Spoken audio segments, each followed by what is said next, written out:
Ẹ kú dédé wòye ẹ̀yin olólùfẹ́ Olóyinka TNT, ẹ kú bójú ọjọ́ ṣeréṣe dáadáa ni mo bá yín. Two things ni mo fẹ́ address láàárọ̀ yìí. Number one ni wípé ẹ máa mix àwọn nǹkan kan pé ọkùnrin wà responsible. Ọkùnrin wà responsible ó mean wípé kó má ní àlè, kó má cheat àbí kó má ní girlfriend. Ọkùnrin ń dóbò ń ta, ó ń dóbò míì ń ta, kò mean wípé bóyá kò wà responsible. Ọkùnrin ò dẹ̀ dóbò níta, kò mean pé bóyá ó wà responsible. Ẹ má tanra yín. Àwọn ọkùnrin kan wà láyé tó jẹ́ wípé ìyàwó tó bá ń fẹ́ wọn, ó yẹ kó mọ̀ wípé ìgbẹ́ lọ̀rọ̀ wọn, béèyàn bá tẹ̀ àti ro, pé ìgbẹ́ wọn ò léegun, ṣùgbọ́n tó bá tẹ̀ àti ro. Ó yẹ kó ti mọ̀ wípé awẹ́ obì kan ni ọ̀rọ̀ wọn, àjẹdọ́yọ̀ ni.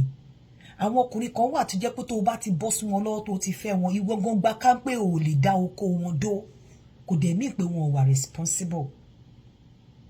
But in tí ìwọ obìnrin ẹ wo, mo fẹ́ kí gbogbo ẹ̀yin obìnrin kẹ́ wo ọ̀rọ̀ Chioma kẹ́ fi kọ́gbọ́n. Ọmọlọ́mọ ó ní target tó mọ ibi tó ń lọ.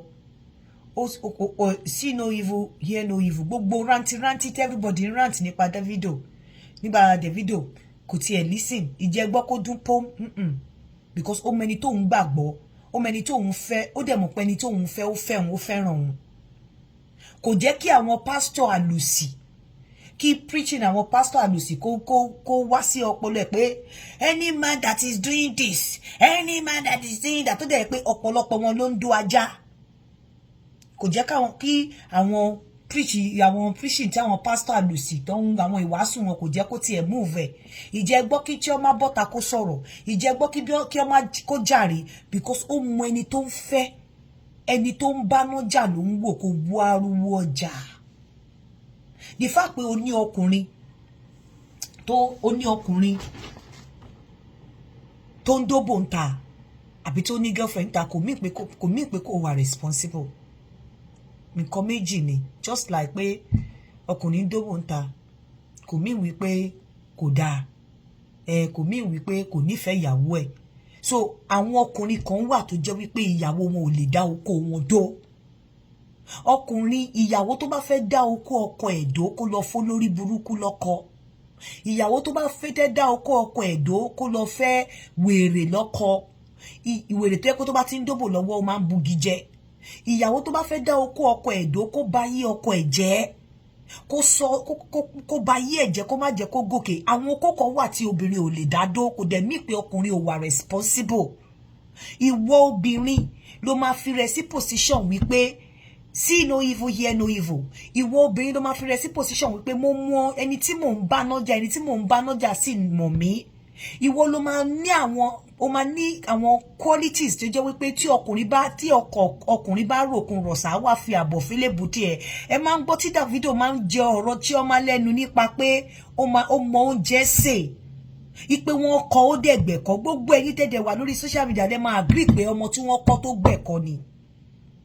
Honestly, ẹni tí ò tiẹ̀ fẹ́ ni tó yẹn wọn ò ní jẹ́ ká gbọ́ràn. Tí gbogbo nǹkan tó ṣẹlẹ̀ yẹn wọ́n á ti balẹ̀ jẹ́, wọ́n á ti sọ oríṣiríṣi ìjẹ́gbọ́n pún lẹ́nu ọmọbìnrin yẹn. Ìyẹn wò tó bá ní pé kàn drop list nínú gbogbo àwọn tó ń kọrin pátá, kàn sọ wípé ta ló wà responsible jù, wàláì Olódùmarè máa mú Kiss Daniel, máa mú Davido. Tó bá ní kó bá gbé gbogbo wọn sílẹ̀, máa mú Kiss Daniel, máa mú Davido, because at the end of the day at least ó ṣọmọ ọkùnrin. So gbogbo ẹ̀yin obìnrin tẹ́ máa ń sọ lórí comment section ni pé a irresponsible man will not cheat. Ẹ ti ya wèrè. A responsible man must even cheat on his wife, otherwise kò ní lè fulfill ọkùnrin nínú ilé. Tó bá yá kò ní lè rí ìyàwó dó mọ́. A responsible man tó fẹ́ remain responsible níwájú ìyàwó ẹ̀, jẹ́ ọkọ níwájú ìyàwó ẹ̀, tí ò bá ní ẹni tó ń dó ń ta, tó bá yá kò ní lè dó ìyàwó ẹ̀ mọ́. Tó bá dẹ̀ dó ìyàwó mọ́, tó bá ṣọ́ra, o ò ní wà responsible lójú ìyàwó wọn because a máa wò pé o ò ṣojúṣe ẹ. A responsible man tó fẹ́ ṣojúṣe ẹ ó ń láti ní òbò amúgbálẹ́gbẹ̀ẹ́. So ó yàtọ̀, ọkùnrin wà responsible tí ó àná àwọn ọkùnrin kan wà ò lè dádó oko wọn, ò lè dádó awẹ́ obì kan àjẹdọ́yọ ni. Any responsible man tó sì fẹ́ máa táṣẹ ilé ẹ̀ pa nínú ilé, tó sì fẹ́ máa ṣe ọkọ lórí ìyàwó ẹ̀, tí ò bá ní òbò amúgbálẹ́gbẹ̀ẹ́ ó sì máa dèèyàn yẹpẹrẹ èèyàn yẹ̀yẹ́ lójú ìyàwó ẹ̀.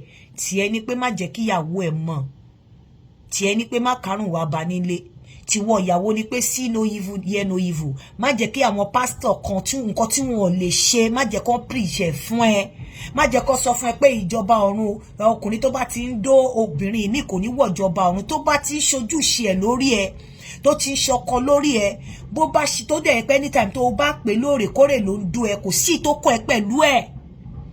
Tí ọkùnrin bá wà responsible tó bá fẹ́ jókòó lórí òbò ìyàwó ẹ̀ nìkan, tó bá yá ó máa become irresponsible torí kò ní dú ìyàwó dó mọ́. Ire o, ẹ lọ ṣe show fún mi o. Mo kàn ní kí n wá dẹ̀yìn tẹ lọ fi comment lẹ̀ lórí page mi. Mo ní kí n wá dá yín náà ni. Ó dàbọ̀.